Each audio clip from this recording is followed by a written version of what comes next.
la prévention, il n'y a pas que vous qui en parlez. Hein. C'est carrément l'OMS aujourd'hui, l'Organisation mondiale de la santé, qui vient de publier un rapport. Hein. C'est ça, sur l'activité physique bénéfique pour les plus jeunes. Et ça fait froid dans le dos. Hein. L'idée, c'est qu'on pourrait résumer cette chronique à les années se suivent et se ressemblent. Hélas. Parce qu'on a depuis des années, depuis des décennies, le même discours. Les spécialistes alertent les autorités de santé parce que nos jeunes sont trop sédentaires. Et ça vient d'être confirmé par une étude menée par l'Organisation mondiale de la santé, publiée dans The Lancet, qui montre que les Français, les petits Français, sont de grands sédentaires. Et on ne pourrait même pas se rassurer en nous comparant aux autres pays, parce que sur 149 pays étudiés, eh bien, la France se situe à la 119e place. C'est vous dire qu'il y a du chemin à parcourir. Cocorico, encore une fois. Voilà, voilà. Alors, exemple, 82% des garçons âgés de 11 à 17 ans font moins d'1 heure d'activité physique par jour, moins d'1 heure. 92% des filles, c'est vous dire que nos enfants... 1 heure d'activité, ça ne veut pas dire forcément 1 heure de sport, ça ne veut pas dire 1 heure de tennis, 1 heure de natation. Et on sait pourquoi. C'est 1 heure, et on sait pourquoi, oui, parce qu'on va trop De à mouvement, l'école, quoi. et qu'à l'école, l'activité physique n'est pas encore assez reconnue. Voilà, alors bien évidemment, on sait que la sédentarité des jeunes a une valeur prédictive sur leur santé future. C'est pour cette raison que de nombreux spécialistes pensent que l'espérance de vie en France va diminuer si on n'inverse pas la tendance. Et il y a des villes qui se mobilisent pour faire bouger nos enfants. C'est ce qui se passe à Melun avec le service des sports qui a mis en place une structure, une école multisport. Vous déposez vos enfants le mercredi et toute la journée, ils font de l'activité physique, de nombreuses activités très ludiques. Voilà comment se passent les mercredis à Melun pour les petits jeunes. Non. Et là? Non plus. Est-ce que là, c'est bon? Tiens, c'est toi le chat.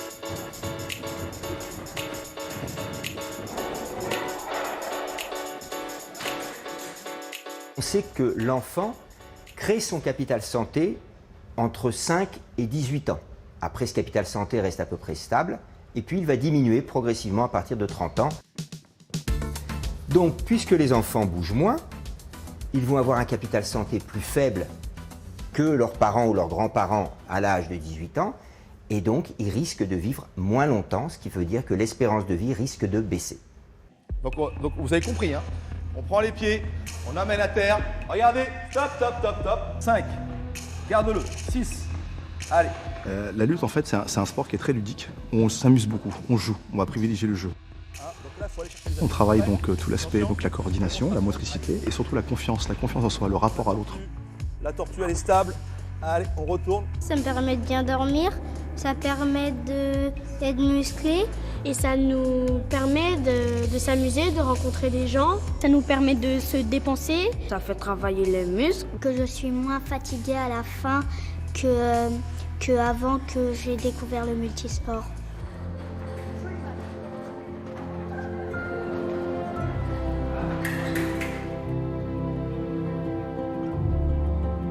Chez les enfants, on commence à observer des diabétiques. Et ça touche plus les jeunes filles que les jeunes garçons, parce que les jeunes filles bougent encore moins que les jeunes garçons. Donc ça veut dire qu'on va se retrouver à l'âge de 35 ans avec des gens qui auront déjà eu un diabète depuis 20 ans, avec tous les effets secondaires et peut-être une incapacité à avoir une vie active. Donc là, on va jouer au jeu des crocodiles. Si vous avez atteint la bordure... Alors les recommandations sont claires, c'est 1 heure d'activité physique par jour. C'est en fait jouer. Allez, attention, deuxième traversée, préparez-vous. 2. T'es pas sorti, t'as perdu. 3. On retourne, bravo, hop, il en a un, allez. Ce qui est important, les études l'ont montré aussi, c'est qu'il faut associer à l'activité physique un peu de réflexion. En fait, c'est jouer, mais en associant à l'activité physique une réflexion.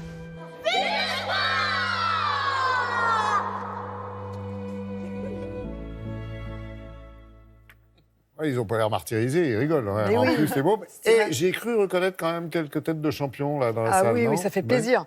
Patrice Letellier, Ah oui. champion olympique d'escrime. Youssef Ossine, vice-champion du monde. L'idée, c'est que parce que ces jeunes font de l'activité physique, on va pas forcément, on a décidé, enfin la ville a décidé de mettre des professeurs diplômés d'État pour encadrer ces activités avec des champions du monde et des champions olympiques. Alors, pas dans toutes les disciplines, mais c'est quand même sympa de voir des champions olympiques, des champions du monde venir enseigner pour que les Melinais bougent davantage. Il faut savoir que le prix de l'inscription, c'est dérisoire et que le ramassage en bus, parce qu'il faut que ce soit pratique, il faut que ce soit facile pour les familles.